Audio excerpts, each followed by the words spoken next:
We're getting down to the nitty-gritty with sequenced outreach automation. There is just a few fine points that I want to go over and make sure that everybody's on the same page with.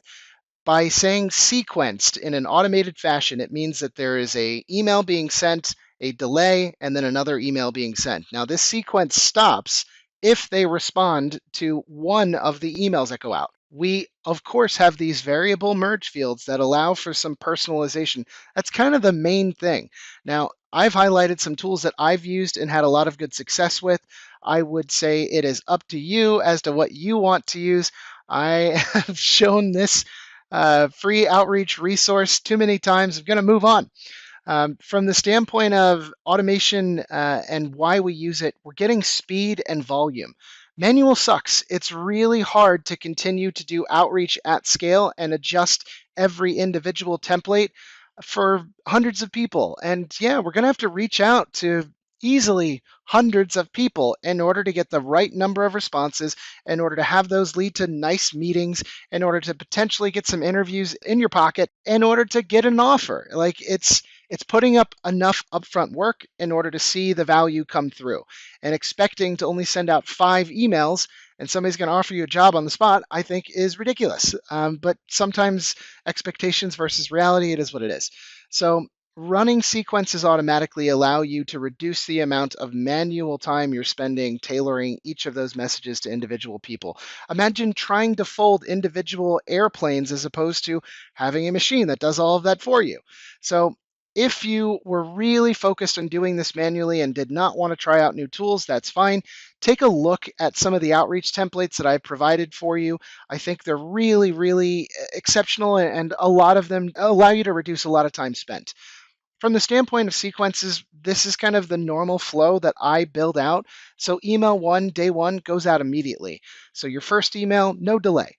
There is a 1 day delay between your first email and your second email, and that is usually sent out on day 3. So then there's a 2 day delay, and you're looking at that email being sent out as late as day 5, depending on the time of day and all those other things. Usually you can organize these flows within a visual composer type of interface. So you can see that this is what that potentially would look like. And based off of either an open or potentially a response, you could trigger another email to be sent. Emails only stop when a reply is received, and it really just depends on how you build it out. There are lots of different configurations that would make sense, and honestly, sometimes the simplest is the easiest and the best way to go about it. I will demonstrate how to do this for different targets and rinse and repeat using Apollo once I'm done kind of with the educational high level understanding of how all this works. And the process is basically tool selection, incorporating the Gmail accounts. If you're not going to get a burner domain and a bunch of burner email accounts, I totally understand. We're going to add our contacts, basically our lists, and then we'll adjust the copy and make sure the merge fields are matching up. We'll do a quick test so that we know that everything looks right, and then we are sending these sequences as we please. What is the difference between manual outreach and tools? Well, all of this can be done manually. It's just, I think there's a lot of people that are capable of picking up and using these tools, but it is not a requirement. Again, you are getting speed and volume out of doing this with different tools. So a couple of quick statistics, third-party validation, the percent of good emails open rate, basically what is that percent average or benchmark that you should be aiming for?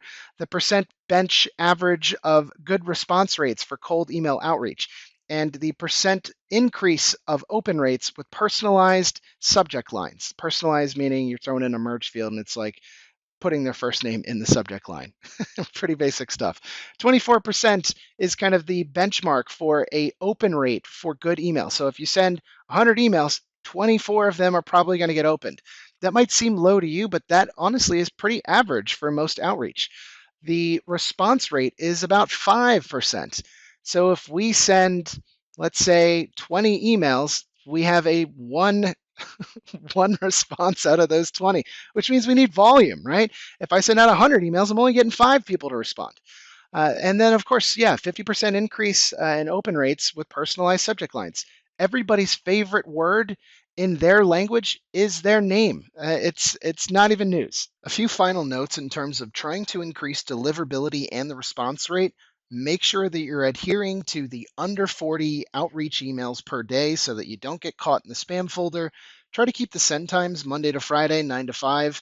If you are approaching some type of large holiday or large holiday season, vacation season, Christmas season, maybe stagger your emails a bit because once they get buried, nobody's checking them again.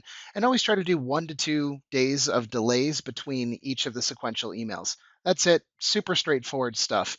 The activities. So I put a ton of time into these activities and I'm really excited to bring this to you. So we have the ability to use Apollo throughout the entire process, and that's method one. And basically, you're going to connect your email, verify your list, add templates, run the outreach sequence, and then run the campaign. And then method two is outreach using Instantly. They have a really cool done for you setup. Now, I didn't purchase domains in order to demonstrate this. I feel like that's kind of unnecessary, but I really, really like their tool and I've consistently used it for a few years now. So, something to think about.